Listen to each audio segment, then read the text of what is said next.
Well, good morning. It is just a thrill to be with you, and I want to thank Professor Zoe and all of those who are involved in the organizing of this amazing conference. I know what it takes to pull off something of this magnitude, so congratulations. This is my third time to be in South Korea to speak about urban parks, and it seems fitting that we're here in Gwangju, a city steeped in history that we see in its landscape and its structures, and in more recent decades is a place recognized in its role for advancing the democracy movement.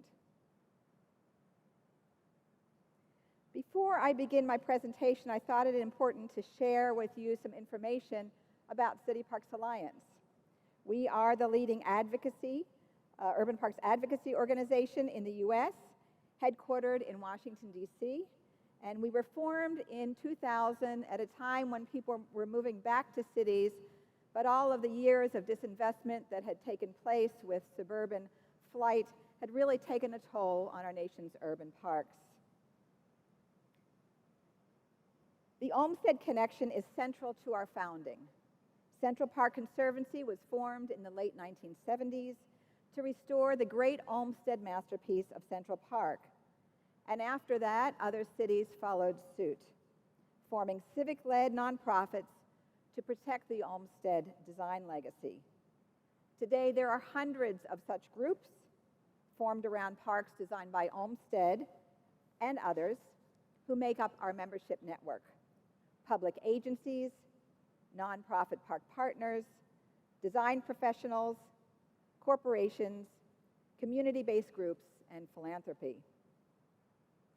For more than 2 decades, City Parks Alliance has served its mission to engage, educate, and nurture this broad-based constituency to support the creation, revitalization, and sustainability of parks and green spaces, contributing to more vibrant and equitable cities. And our vision is that everyone in urban America will have access to the myriad benefits of parks and recreation. In urban areas, parks are increasingly recognized as an important tool for high quality of life, community health, attracting investment, environmental improvements, and climate change adaptation. But leaders everywhere are faced with the challenge of how to create sustainable funding streams for parks as public budgets, especially at the local level, fall short of growing needs, and especially as cities are responding to the growing number of environmental disasters. As a result, an ecosystem of organizations has developed over the past 50 years to complement public agency services. These range from conservancies that have a focus on a single park, which is often a highly visible downtown park, with responsibilities from programming to management and operations and fundraising, to friends groups that might be completely volunteer-driven. The ecosystem also includes citywide greening groups that oversee parks and community gardens, private sector-supported groups such as business improvement districts, community development groups that also focus on housing, and advocacy organizations that are fighting for more funding for urban parks as well as land protection. City Parks Alliance is focused on bringing all these groups together, both within and across cities, for mutual learning and power. And in any given U.S. city, you'll see a representative sample of such groups. Our work focuses on 3 areas. First is what we call leading edge thought. We commission, curate, and promote cutting-edge research, highlight innovation, and share opinions through the media on the potential of city parks to address broader urban issues from health to safety. Second, we strengthen cross-sector partnerships for funding, governance, and on-the-ground results through educational opportunities such as webinars, workshops, and peer-to-peer conversations. We are, in essence, a learning community. And what we've done is, in the past 3 years, mostly virtual. However, we believe some of the most valuable learning happens when it's experiential and interactive, outdoors with the city landscape as the classroom, through place-based mobile workshops and tours, which we're now resuming. And the third area of our work is around advocacy. We serve as a national voice for urban parks and make the case directly to elected officials for increased federal funding, while also providing resources for local groups to secure more municipal and state investment in city parks. Recognizing that we can't do this alone, we've built a broader base of champions for urban parks beyond park leaders, and 8 years ago formed a bipartisan Mayors for Parks coalition, which now on average has about 50 members who help us advocate on a national level for greater federal investment. Now, this year marks Frederick Law Olmsted's 200th birthday celebration. It's an important milestone not only to recognize his design legacy, but also to remind ourselves of the importance of his design values for the future of our cities. Over a period of about 30 years, Olmsted Sr. had 500 commissions and undertook about 100 park projects, including 17 major parks in Boston, Rochester, Buffalo, Chicago, Detroit, Brooklyn, New York City, Louisville, and Montreal in Canada. The Olmsted firm, through his sons and successors, continued until 1979 and were involved in nearly 6,000 projects. The firm's work altered the American landscape, and Olmsted is credited as the father of the landscape architecture profession as we know it today. Olmsted lived in a time when cities were not healthy places to be. Urban life in the 1800s was tough. The air was putrid. Streets were dirty. And in the US, we had a wave of immigrants who were often living in very difficult housing situations, as we saw in an image yesterday. Olmsted knew from observation and also instinct, I believe, that parks were important for physical health, but also helped to relieve the mental stress of urban life that he saw. Today, we have extensive research to back this up, and we know that even views of trees from hospital windows can help improve a patient's recovery. Olmsted also promoted the social function of urban parks, having traveled as a young man to Birkenhead Park in England, where people from all walks of life were mingling, which was an advancement over parks as private hunting grounds that had only been accessible to the rich in the past. And his work as head of the U.S. Sanitary Commission during the U.S. Civil War, and as a journalist observing the conditions of slavery in the South, influenced his thinking about the role of parks to help reunite and heal a divided country and strengthen a fledgling democracy. His designs were intended to provide better living conditions for all people, particularly those who did not have the resources to leave the city. He also took a design approach that would allow flexibility in how spaces could be adapted for many different user groups and warned against designing for a single use. Now, today we recognize the role parks play in social cohesion, and the movement for environmental justice continues. Olmsted understood the role that parks play in serving as an extension of urban infrastructure as well. In his designs, we find self-circulating and nature-based systems to cleanse water and manage flooding, such as in the Back Bay Fens of the Emerald Necklace in Boston. And today we use the term green infrastructure and recognize its importance to environmental resiliency. He was also a great systems thinker, emphasizing connectivity. And his legacy of creating park systems, many parks connected by parkways that work throughout the city, has had a lasting impact on how many American cities have evolved. In light of Olmsted's anniversary, I was asked to speak about the response by U.S. cities to the pandemic and other major events of the past few years through the lens of park creation and policy. From my national view, I'll share with you 6 ways that parks are being positioned to prepare our cities and communities for an uneasy and uncertain future. There is some hope, but there is also so much work to be done.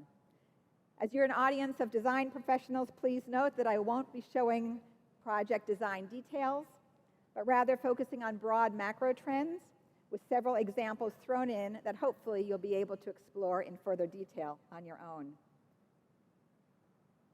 First, we've seen parks and recreation thrust into the role as frontline emergency service providers, which have now park and rec departments, which have land, buildings, and multi-skilled staff, pivoted their operations to strengthen the safety net. They offer daycare and classroom space for the children of frontline and essential workers. They distributed food. They helped the homeless by converting recreation centers into temporary shelters, or even tolerated encampments in parks. They served as health hubs to provide COVID testing and vaccine distributions. And early in the pandemic, Central Park hosted a temporary hospital on the Great Lawn. More recently in Washington, D.C., where I live, recreation centers are now serving as emergency cooling centers as we experience more extreme heat, which has had a devastating impact, particularly on our senior population. Parks were especially important to help urban residents manage their mental health during days of isolation, job loss, economic uncertainty, sickness, and death.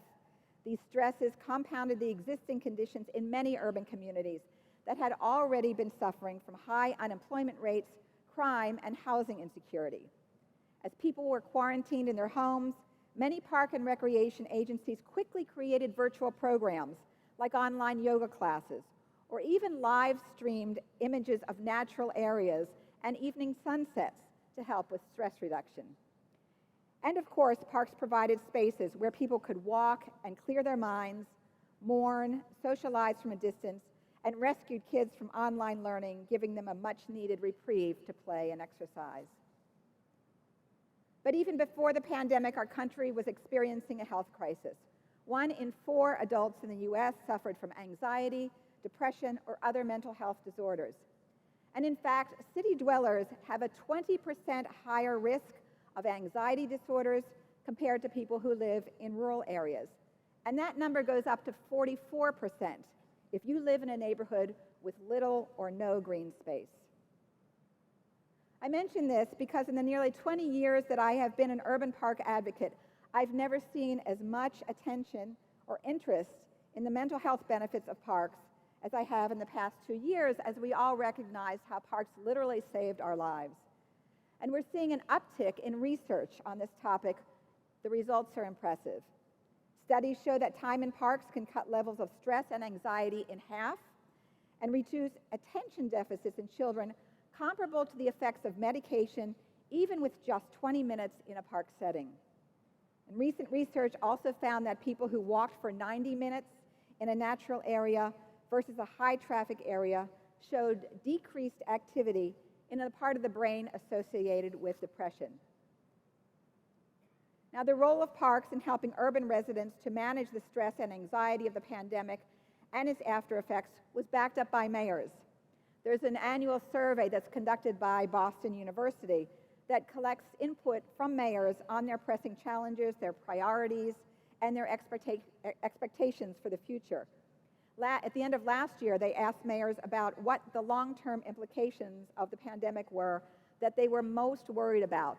And you know, the number one issue, it was mental health and trauma of their residents, 52%. Now, the mind-body connection is well known, but the pandemic also reinforced the role of parks as part of community health systems built on a place-based approach to public health that includes the quality of the built environment, such as access to healthy food, as we saw yesterday with the community gardens, green space, recreation opportunities, and housing, as well as jobs and safety. The pandemic highlighted the interconnectedness of these basic needs for human well-being, and City Parks Alliance will be focusing on this topic of parks as community health systems in our upcoming research. Second, cities became more park-like. In most U.S. cities, paved streets and parking lots take up 30% of urban land, while parks and open space occupy only 15%. This ratio changed during the pandemic through some temporary measures. Parks merged with the public realm as sidewalks and streets were reconfigured. Many parkways were closed to cars, and some cities created slow streets, imposing significant speed reductions, to reduce traffic, which also opened up more space at no cost for people to socialize and exercise, which also improved the air quality. Closed streets were also allowing the pop-up of what we called streeteries, outdoor dining space that kept restaurants alive and workers employed and provided space for cultural activities to keep downtown areas active and safe when they had lost their daytime and evening populations due to remote work. This design approach may not be new in many parts of the world, and especially in places like Copenhagen or Paris, I know, which has instituted a wonderful new massive bikeway system. But for the car-centric US, we love to drive fast in very big cars. These examples may be game changers. Pedestrians and bicyclists in the US are getting killed at an alarming rate on American streets. So much so that our Secretary of Transportation has called it a national crisis and developed a new framework called Vision Zero that cities are adopting to reduce those fatalities to zero. Now, closed streets also provided additional places for play. In Philadelphia, the Park and Recreation Department brought recreation to the doorsteps of residents, which was especially important in sections of the city with limited access to parks. The Play Streets program took place in every neighborhood of the city on 300 city streets during the summer. They closed the streets to traffic for 6 hours each day, provided daily lunch or snacks, free play equipment and supplies, and most importantly, a safe place for kids to play in a city where gun violence has spiked in recent years. The pandemic fueled the desire for different mobility options, and some civic leaders are trying to extend these temporary measures to keep parks permanently off limits to cars. In Washington, D.C.'s Rock Creek Park, which shut down its parkways to cars during the pandemic, advocacy organizations have succeeded in keeping the park roads closed to cars during the summer months and are now trying to have this policy implemented year-round. You know, as we consider Olmsted's design for Central Park that created separate but intermingling paths for carriages, horses, and pedestrians, I can't help but think he would approve. Third, parks served as an important role as a platform for civic life. Parks are places where dialogue, protests, and cultural expression happens, where we exercise our rights of speech and peaceful assembly. They are a reflection of our democratic values. The pandemic coincided with numerous incidents of racial injustice, including the murder of George Floyd, Breonna Taylor, and many more by police, resulting in massive protests throughout the country in streets and in parks, which helped us process collective and individual trauma and grief and draw attention to institutional racism. The violence associated with some of these events has become memorialized in public realm spaces. For instance, the Black Lives Matter Plaza on a stretch of 16th Street in front of the White House became a temporary park, closed off to cars, which was used for protests, celebrations, and cultural performances and exhibits. And it's now undergoing change as a new hybrid park space that will be a permanent memorial with benches, lighting, signs, trees, and other amenities, while also open some of the time to auto traffic.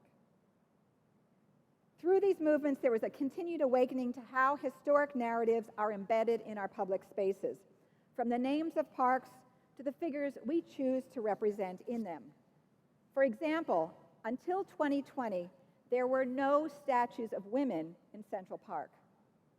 Parks are repositories of our histories. How they're programmed and designed, and by whom, ultimately influences perception and use.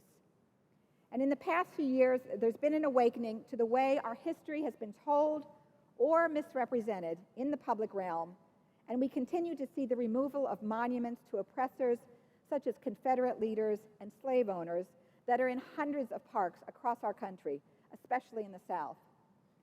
There is now an effort underway to engage more artists and community leaders to reimagine the next generation of monuments that reckon with the past and the present by illuminating how symbols such as monuments are connected to systems of power and public memory. In Memphis, Tennessee, they've been successful in taking down a number of offensive monuments and are now working with artists to not only replace those monuments with art installations, but to create temporary installations that are beginning to instigate community public dialogue to help the city grapple with its segregationist past. There is also an awakening to how management of parks can send strong signals about who belongs or who's excluded, especially our youth. Park leaders began to recognize the role their policies play in creating barriers to use or feelings of being unwelcome in our parks, from signage about loitering to decisions during the early days of the pandemic about which facilities to keep open or closed, basketball courts or tennis courts, for the health and safety reasons that we all know. And as a result, there's been a shift toward creating more culturally relevant and inclusive programming in a way that reflects community identity and involving the community more intensively in the planning when new projects are proposed, such as this image here, which is a student-led and designed performing arts series at the Charleston Navy Yard in Boston. New York City Parks made a commitment to honor Black Americans in every New York City borough. And this is an image of the newly named Juneteenth Grove in Brooklyn. Juneteenth, on June 19th, is a newly recognized U.S. federal holiday. It was just enacted last year that commemorates the emancipation of enslaved Americans. And you can see in this image, slightly to the left, that the park leaders also painted the benches in the Pan-African colors of red, black, and green. In Washington, D.C., under our first Native American Secretary of the Interior, we've also seen the renaming of many geographic features on federal lands, such as mountains, to indigenous names. Now, during the first year of the pandemic, in most cities, passive park space remained open. Some parks saw use double. Across the country, there was an increase in use of rail trails by 60%. But use differed by neighborhood and racial makeup. One study revealed that park visits in predominantly white neighborhoods increased an estimated 43% more than park visits in communities of color during the first year of the pandemic. Another in North Carolina suggests that those who were already park users, a group that was more likely to be white or higher income, were more likely to use parks during the pandemic. This information is not new. Across the country, before the pandemic, 100 million people, including 27 million children, did not have access to a safe, decent nearby green space.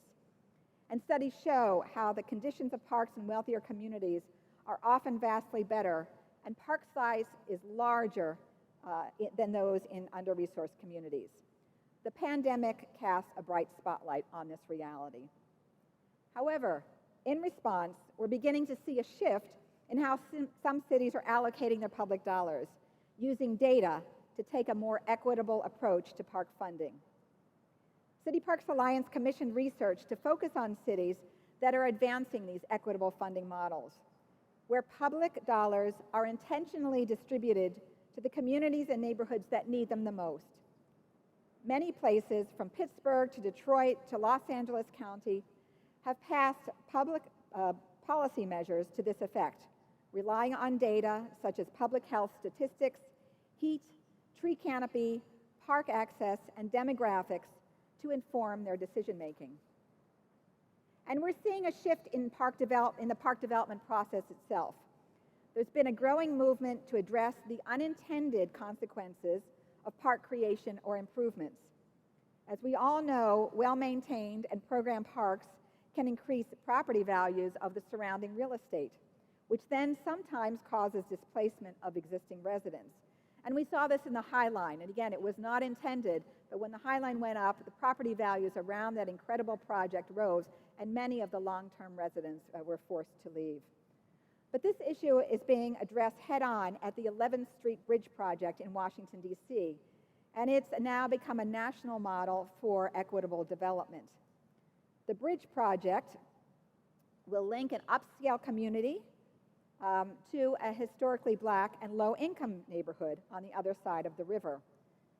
And before the park, which will be built on a decommissioned bridge over the Anacostia River, is constructed, the nonprofit group overseeing its development has focused first on stabilizing the economic conditions of the existing community surrounding the proposed park site through policies that incentivize home ownership and land protection for future affordable housing, workforce development, small business opportunities, and arts and culture.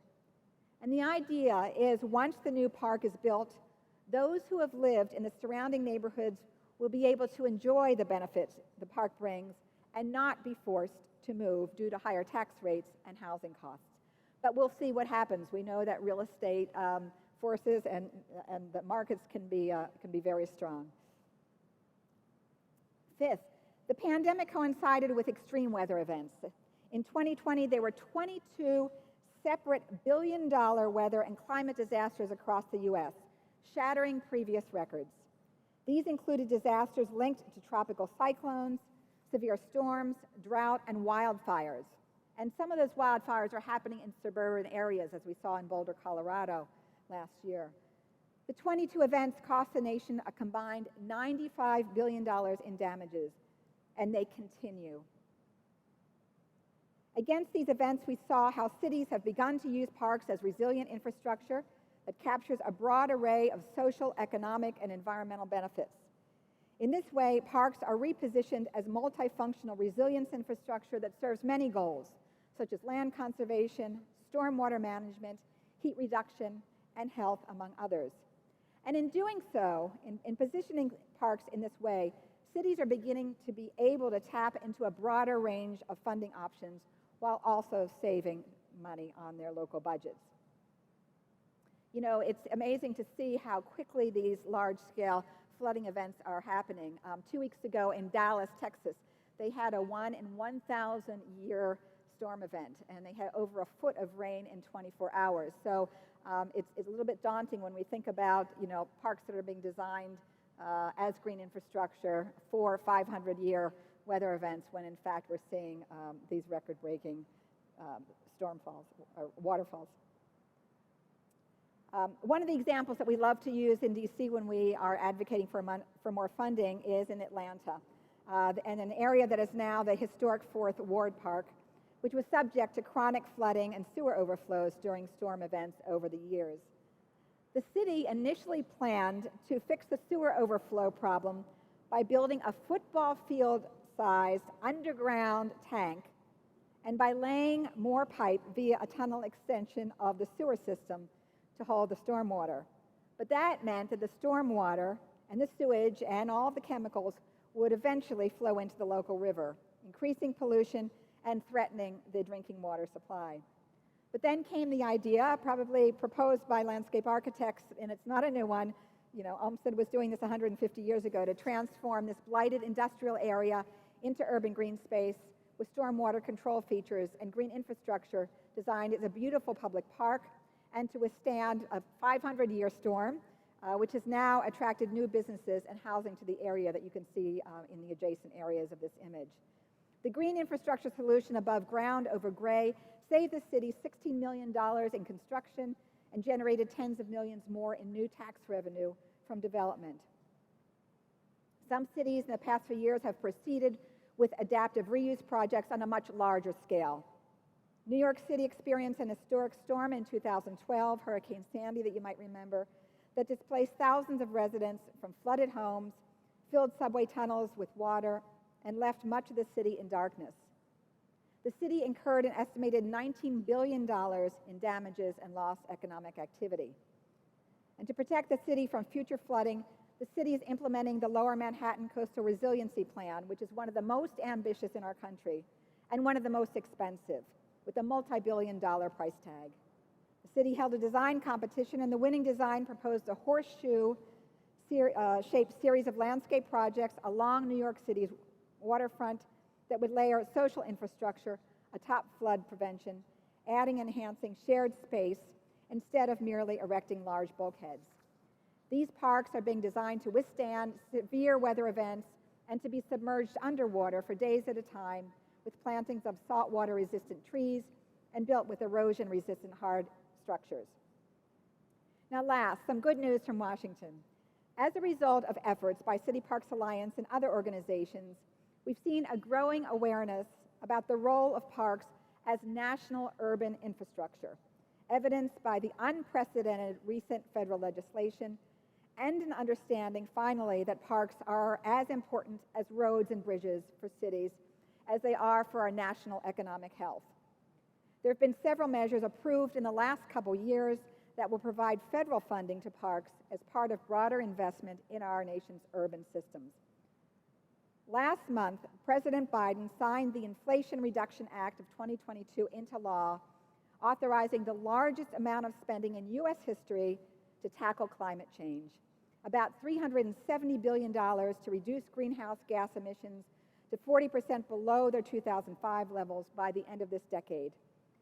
Within this package, there are urban-related provisions and potential park funding opportunities, including $1.5 billion for urban and community forestry, as well as $6 billion in grants through the Environmental Protection Agency and Department of Transportation for infrastructure to mitigate heat island impacts. These are significant numbers and will support more tree planting in urban areas, grants to reduce air pollution, and improve climate resiliency and adaptation, the creation of green transit corridors and more trail and greenway connections, as well as funding for coastal states for conservation, restoration, and protection of coastal habitats. So you can see how funds from many different types of agencies, from transportation to atmospheric, can help cities to leverage parks for the improvement of entire urban systems.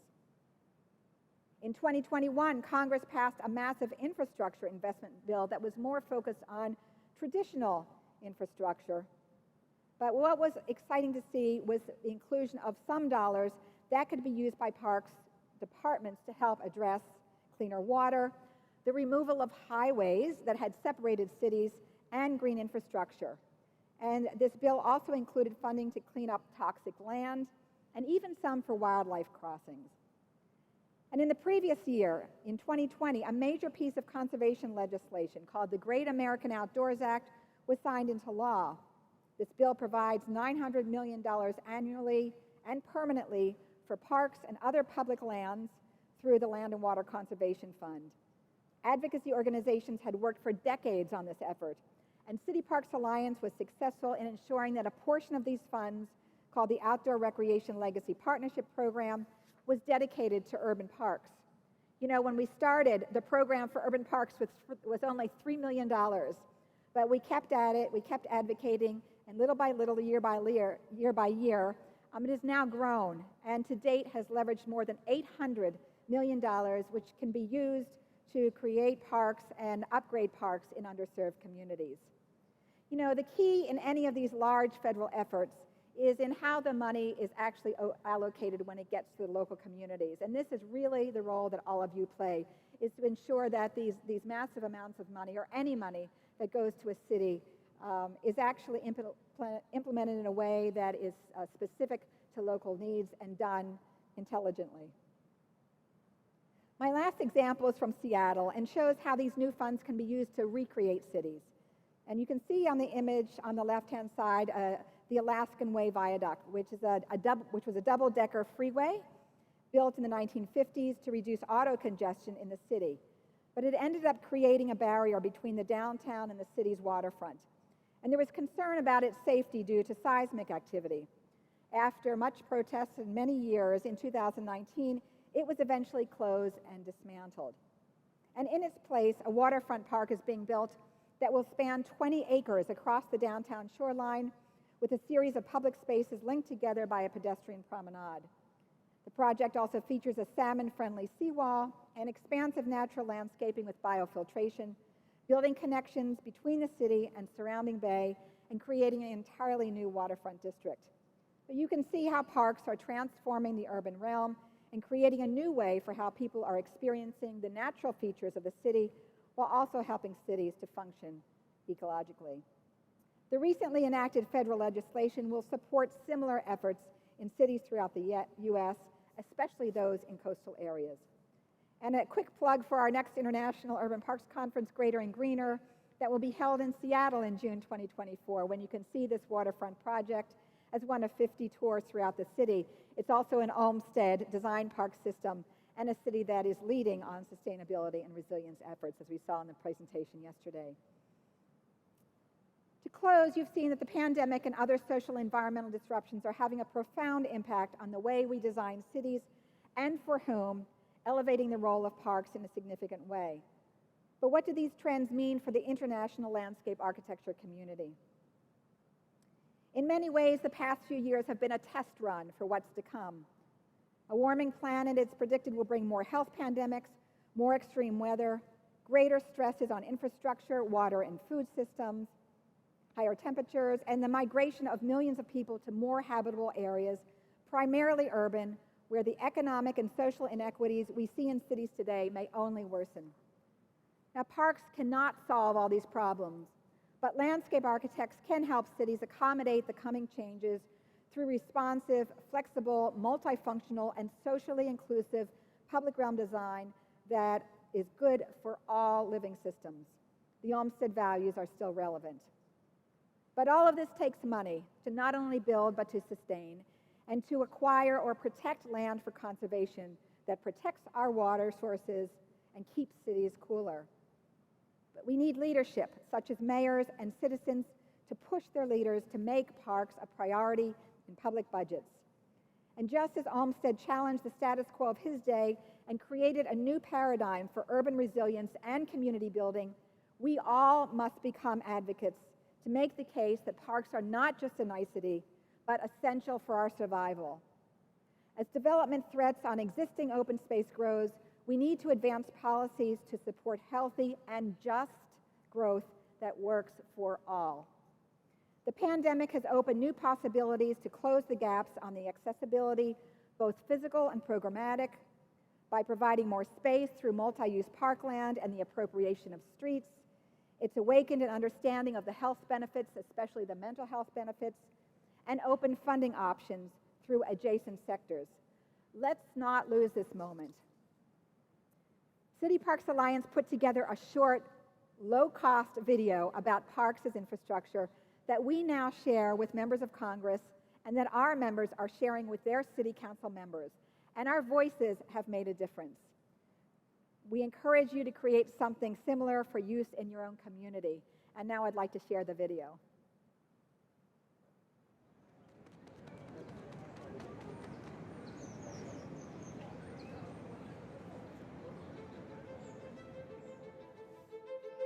A city park, a place to walk, a place to bike, a place to play.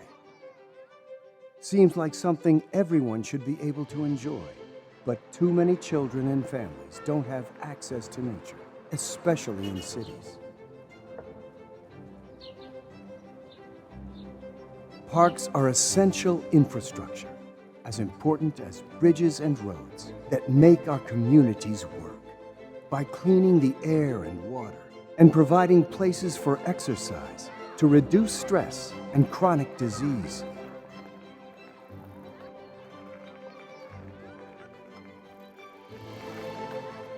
They help our kids to have stronger minds and bodies.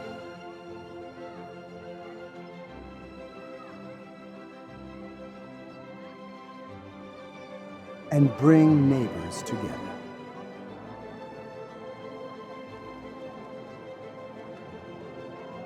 Parks drive local economies and create jobs.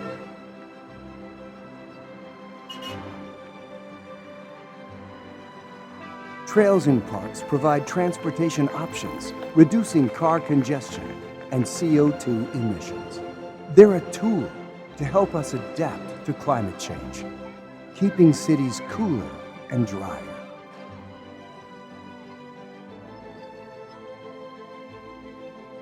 While saving cities money and raising new dollars. Today, more than ever, the need for safe, quality parks is clear. Support our city parks so they can support us.